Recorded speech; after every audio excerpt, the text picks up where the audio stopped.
come and make some room. Everywhere I go, I'm in the spotlight. This is a good life. I'm living bold.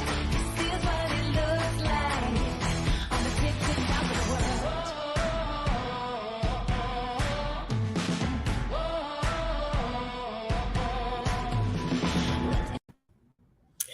We've done this before. We're going to do it again. This is the Hot Topics edition. This maritime professor is taking a much-needed beach vacation. And while we're waiting on some of the AZRA 22 directed rulemakings out of the Federal Maritime Commission, I thought I'd take inventory of what's going on out there and break it down in a captain's log. There's a lot going on, so let's talk ship. Hi, welcome to By Land and By Sea, an attorney breaking down the week in supply chain, presented by the Maritime Professor. Me. I'm Lauren Began, founder of the Maritime Professor and Squall Strategies, and I'm your favorite maritime attorney. Join me every week as we walk through both ocean transport and surface transport topics in the wild world of supply chain. As always, the guidance here is general and for educational purposes only. It should not be construed to be legal advice, and there is no attorney-client privilege created by this video. If you need an attorney, contact an attorney. So usually we start out with our top 3 stories of the week. But this week, all our stories are top stories. So let's get into my captain's log and take inventory of this week. The story number 1.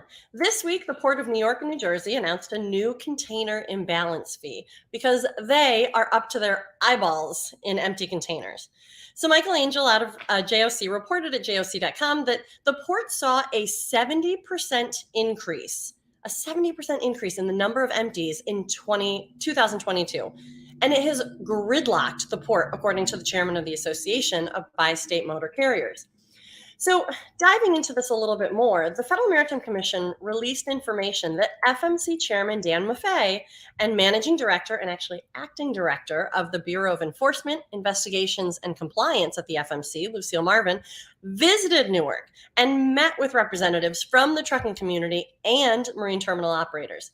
The commission reported that last week, both NITLE, National Industrial Transportation League, and the Bi-State Motor Carriers Association sent formal correspondence to the FMC, and they raised concerns about equipment availability and demurrage and detention charges.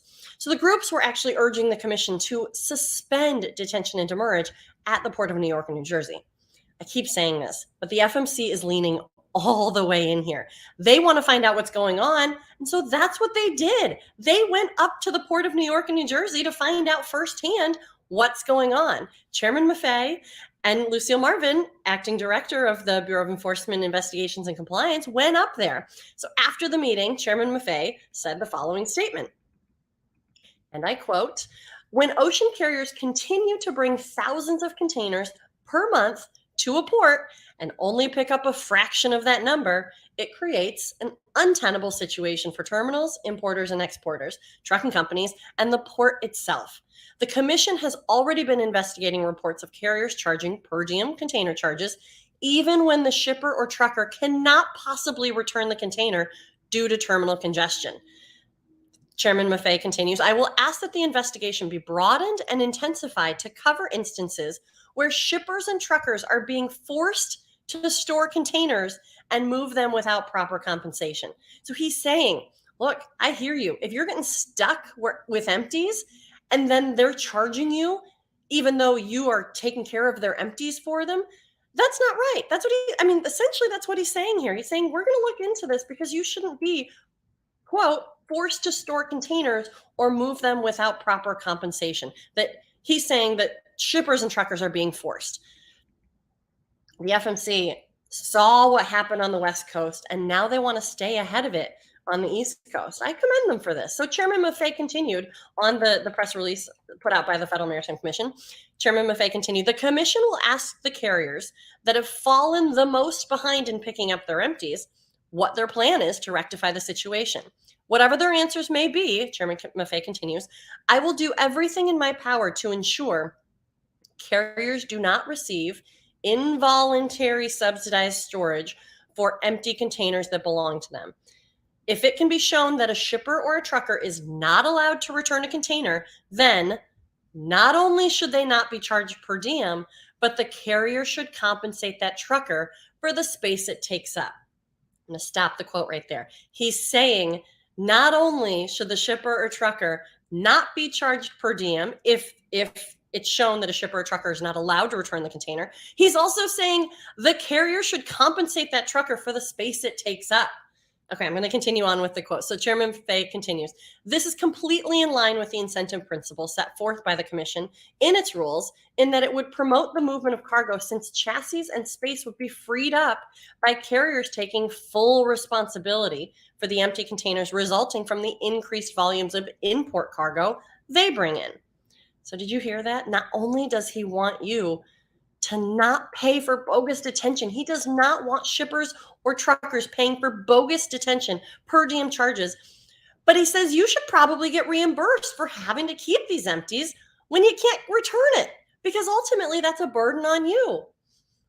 I mean, I'm jazzed up. I think this is cool. I told you the FMC gets it. They are trying, and while they're remaining neutral, obviously they're remaining neutral here, they also want it to be fair, and they're starting to find these very specific instances that are not small instances. They're large occurrences. They're finding them. Chairman Maffei and the rest of the commissioners, I think, are great people. They really want to fix this. And not only do I just trust that they want to fix this, but I'm seeing their activity. They are trying. They're digging in. There was a problem up at New York, New Jersey, and they said, let's get in the car and go up there. I mean, I don't know if they drove up. Maybe they did. Maybe they trained. Who knows? They got there. They went up there and said, there's a problem. Let's go check it out. I believe they're going to be making appreciable impacts through these different movements. I think that this is really encouraging. I mean, we're still having to clean up what's happening on the West Coast, but they don't want this to happen on the East Coast. Can you imagine if we had both, basically gridlock on the West Coast, and now they're saying there's gridlock on the East Coast? I mean, 90% of everything goes by ocean shipping. If we can't get 90% of everything, I mean, you think the shelves are bare now. I mean, that's a big problem. I don't know. Look, I'm excited here. I'm encouraged. So what exactly is the Port Authority doing then? Well, so this week they announced that a container imbalance fee is going to be assessed on ocean carriers that do not evacuate empty containers that are taking up sorely needed space for arriving imports and impede overall port productivity. So under its new container management fee, so this container imbalance fee, which is going to be assessed quarterly. So it's going to be assessed quarterly. It says ocean carriers' total outgoing container volume must exceed or equal or exceed 110% of their incoming container volume during the same period. So they're saying basically the balance should be close to the same with a 10% window, or they're going to be assessed a fee of $100 per container for failing to hit that benchmark. Incoming and outgoing containers include both loaded and empty containers, excluding rail volume. So look, I'm okay with this. I don't love hyper demurrage or detention rules. They are giving a 30 days notice. They did put that out in advance of the 30 days notice. They said with compliance of federal requirements, which is true. This may be a situation where we wait to see if it's actually used or if it's a threat, like it was or continues to be, I guess, on the West Coast, and if it's actually assessed. It's going to be assessed quarterly. So, we might not see the impacts of this for a while.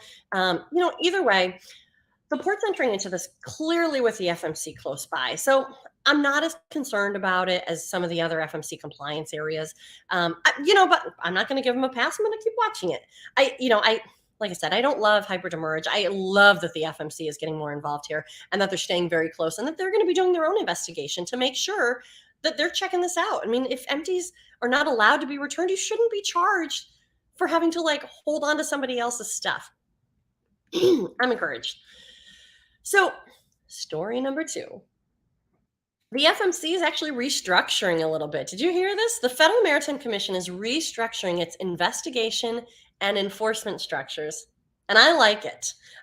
Look, I will be critical of the FMC as well, but they're doing some good things, and I like this new change. So just this week, the FMC released information about an office restructuring plan. So the Bureau of Enforcement, we've talked about them before a lot. The Bureau of Enforcement will now be the Bureau of Enforcement, Investigations, and Compliance, the BEIC. So it's Enforcement, Investigations, and Compliance, effective immediately. Basically, as soon as they dropped that press release, the office was created. The BEIC office, so Enforcement Investigations and Compliance, will have 3 divisions within it. Expectedly, an Office of Enforcement, obviously, an Office of Investigations, and an Office of Compliance, as the name suggests. What was interesting, though, I've talked about the area representatives before. We covered it a few weeks ago on my podcast, By Land and by Sea. The area representatives will now be investigators, which is kind of part of their role. That's what they've essentially always been, but they've also had a little bit of like an outreach community side of it. So any public outreach elements that they used to have will now actually be handled by the Office of Consumer Affairs and Dispute Resolution Services. So they are streamlining these area representatives to now be essentially area investigators. All right, I like it. They're saying these people who are closer to the industry, they're located all across the country. You have New York, you have Miami, you have, I believe there's a Houston, you have a LA Long Beach. They're in kind of all of these major areas. They're supposed to be closer to the industry. And so having them be investigators, not only are they close to the industry, they're closer to the action, they're boots on the docks, if you will, but now they're specifically tasked with being investigators only. They don't have to do that public outreach element. I think it's cool. I think this is a good idea. I think obviously public outreach, you still want that element. I think they're still going to be involved with the community, but now they are investigators. This says to me that the FMC is rolling up their sleeves and ready to get really active. There's bad stuff being mentioned is happening out there. And if people won't bring the info of bad acting to them, the FMC, they have a duty to go out there and get it and get the info on the bad acting and investigate it. And that's what they're starting to do. They're going to be fair in their investigations. I said that before. I'm going to say it again. But this will enable them to go deeper with their investigations. Last week they had their FMC commission meeting with only 7. They mentioned that there were only 7 charge complaints, only 7 filed through the new charge complaints process. We're going to talk about that in a second. But the FMC needed to reprioritize its investigation arm, and not only to support the new charge complaints and their investigatory nature, but to really get a handle on the complaints of opportunism and profiteering. I mean, they're complaints, they got to look at them, but there's a lot of instances of stories coming up talking about this profiteering that are being raised by the industry. So now they're saying, okay, let's restructure. We're going to go for it. We're going to go check it out. You're telling us there's a problem. They know there's a problem. They're saying, let us know the specifics of the problem, and we're going to go check it out. So I like this. I like this new Office of Enforcement, Investigations, and Compliance. And I like that the area reps are now being kind of recalibrated to be investigators. So story number 3, charge complaints. This isn't a new story. I just thought that it was important as part of my captain's log to kind of take inventory of what's happened in the last couple of weeks. I covered charge complaints a few weeks ago, but let's revisit that. So the FMC released an industry advisory for interim guidance for submitting charge complaints. So what are charge complaints? It's a new creation under the Ocean Shipping Reform Act of 2022. Charge complaints, essentially that.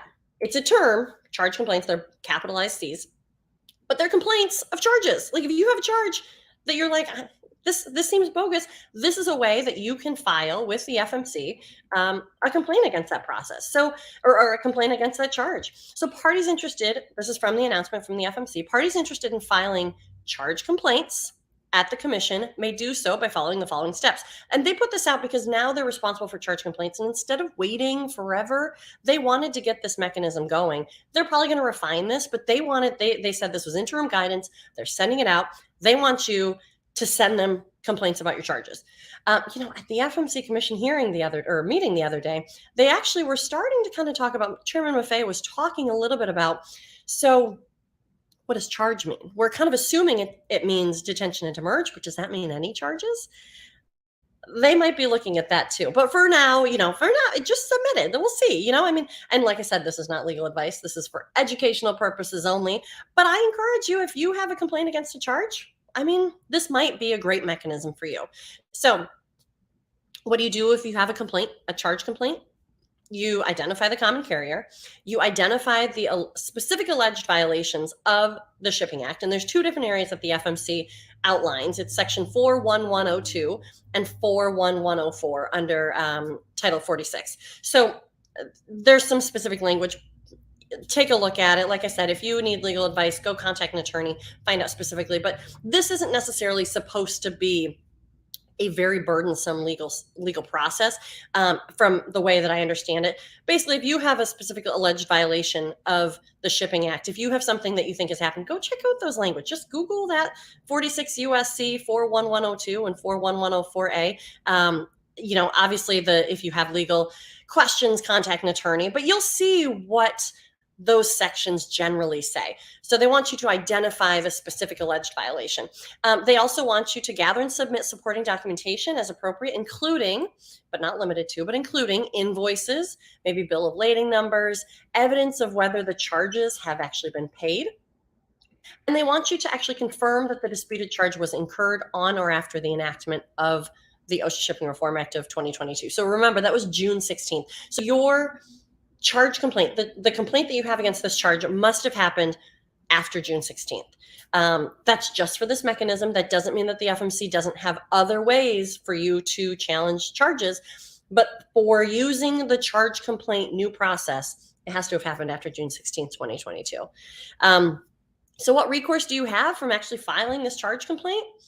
You could get a refund of your charges paid or even a civil penalty issued against the common carrier. So the FMC actually notes here, though, that this is a law enforcement mechanism and that formal and informal complaints, so basically bringing a suit to the FMC through their formal or informal complaints process, is still available. This charge complaints is a law enforcement mechanism. So story number 4, don't forget, there were some immediate effect areas of AZRA 2022.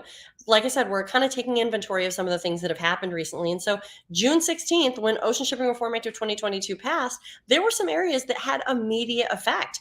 And the very prescriptive, statutorily required details that are now required on all detention and demurrage invoices was one of those areas. Look, don't believe me? The Federal Maritime Commission actually came out with an advisory that said, and I quote, certain provisions of the statute became effective immediately upon enactment with no allowance for a phase-in period. Regulated entities must comply with all relevant statutory requirements. Look, an opinion of the General Counsel also was released stating that the self-executing, so immediately effective sections of the Ocean Shipping Reform Act were, and I quote, prohibitions on assessing non-compliant charges or issuing non-compliant invoices for demurrage or detention charges, as well as the new requirements related to demurrage and detention invoices. They're saying this section is in effect and you're required to comply with it. So what was that section? We've talked about it a few times on the podcast, but like I said, we're taking inventory of what's going on in this captain's log today. So what's required on all detention and demurrage invoicing? The date that the container is made available, the port of discharge, the container number or numbers for exported shipments, the earliest return date, the allowed free time in days, the start date of the free time, the end date of free time, the applicable detention or demurrage rule on which the daily rate is based, the applicable rate or rates per the applicable rule, the total amount due, the email, telephone number, or other appropriate contact information for questions or requests for mitigation of fees. And let me just stop there. This contact information, I've actually been hearing a lot about. So the contact information might be there, but nobody's answering the phone. That's a problem too. That's a problem. Collect that information. I'm not sure exactly how you would prove that that's happening. Like I said, specific legal questions, specific legal matters, contact an attorney. But that, especially if that's happening, is a problem that the FMC needs to be made aware of as well. That's something that the FMC is going to have to handle, because just having a bogus number that nobody answers, that's not okay. That is not compliant. That is not the spirit of the rule here. They want it so that you have somebody to call and contact if you have a question and you really want to contest the charges, whatever it is. And then there were 2 statements that were required to be on all invoices. A statement that the charges are consistent with any Federal Maritime Commission rules with respect to detention and demurrage, and a statement that the common carrier's performance did not cause or contribute to the underlying invoice charges. Talked about this before. I don't love that second statement, because what if it's the marine terminal? What if it's the port that's assessing the detention or demurrage invoice? So a statement that the common carrier's performance did not cause or contribute to the underlying invoice charge, saying the common carrier's performance didn't have anything to do with this. Maybe it did. If you're the port or you're the terminal and you're assessing that charge, and maybe it was the common carrier's fault, and now you're saying, oh, it wasn't their fault. I don't love. I get what was happening here. I get what they were trying to do. it doesn't fit all scenarios. And so actually what was happening with this specific section of AZRA was this is currently required, but the FMC's rulemaking process could potentially make some changes here, and could potentially update and amend these. But these are, like I said, self-executing. This started right away. If the invoices don't comply with this, they're defunct. Like I said, general educational purposes here. This is very specific to legal cases. If you have a specific legal question, contact an attorney. I can't say it enough, but this is a really interesting area of the law right now. This immediately effective, very specific statutory requirement from Congress on what detention and demurrage invoice billings need to have included. I mean, that's very specific. That's I was very it's great. Now we have some guardrails. Now we have some baseline.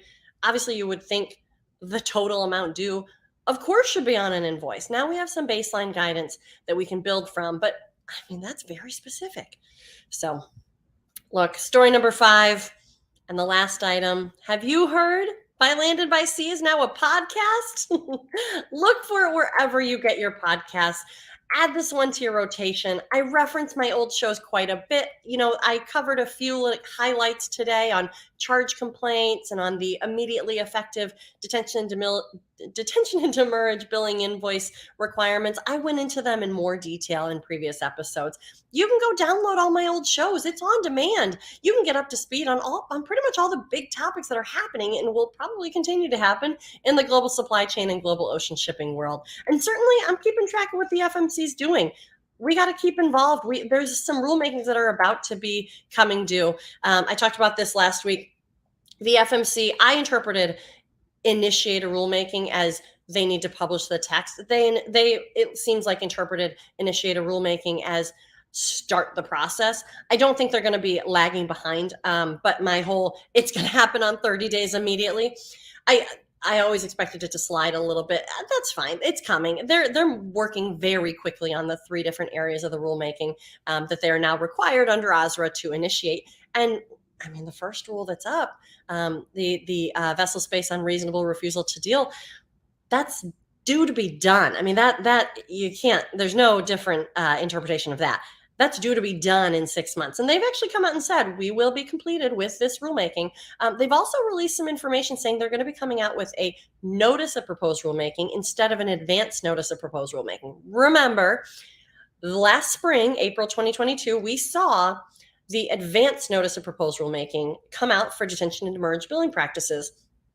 What that was they put out some general thoughts to the industry and said, comment, let us know. We don't have the specific text yet, but we hear some ideas. We'd love your feedback. The next step of that will be the notice of proposed rulemaking. It's going to be not so here's some thoughts. What are your comments? It's going to be here's some text. Here's some proposed text that we have put together that will likely turn into the rule. What do you think, industry? That's the mechanism. That second step is where we will be going for the unreasonable refusal to deal for vessel space. The first rule that's coming out, and Chairman Maffei has said that it will be coming out immediately in the short term, very quickly. So I expect it in the next few weeks. I mean, probably before Labor Day. It sounds like they're very close. So what that rule will be presented as is a notice of proposed rulemaking, not the advance notice, the notice, the second mechanism. And that is text of a rule that will be coming out, proposed text of a rule that will be coming out. It will still have a comment period. So you still need to pull together your thoughts on how you'd like that to ultimately be. If you like the text that comes out, great, respond to it. If you have specific examples of where, that maybe the text doesn't totally solve your problems, okay, great, put that in a comment. Put your comments together, bring your thoughts together on vessel space accommodations and refusal to deal, and see if the language that they propose matches up and would potentially solve your problem. If not, put your thoughts together and submit it. You can let them know, here's my thoughts. It doesn't quite get the crux of my problem, and I think that the language could be changed. Like I said, pull your thoughts together. They want to hear from the industry here. As always, The guidance here is general and for educational purposes. It should not be construed to be legal advice directly related to your matter. If you need an attorney, contact an attorney. But if you do have specific legal questions, feel free to reach out to me at my legal company, Squall Strategies. Otherwise, for the non-legal, e-learning, and general industry information and insights, come visit me at the Maritime Professor. If you like these videos, let me know. Comment, like, and share. If you missed any previous videos, all of my videos and all my episodes are on demand on my podcast, By Land and by Sea, presented by the Maritime Professor. And the videos live on my YouTube page, By Land and by Sea. Like I said, you can go through, you can see all my old episodes, you can check out what I've done before. But while you're at it, also go check out our website, themaritimeprofessor.com. So until next week, this is Lauren Began, the Maritime Professor, and you've just listened to By Land and by Sea. See you next time.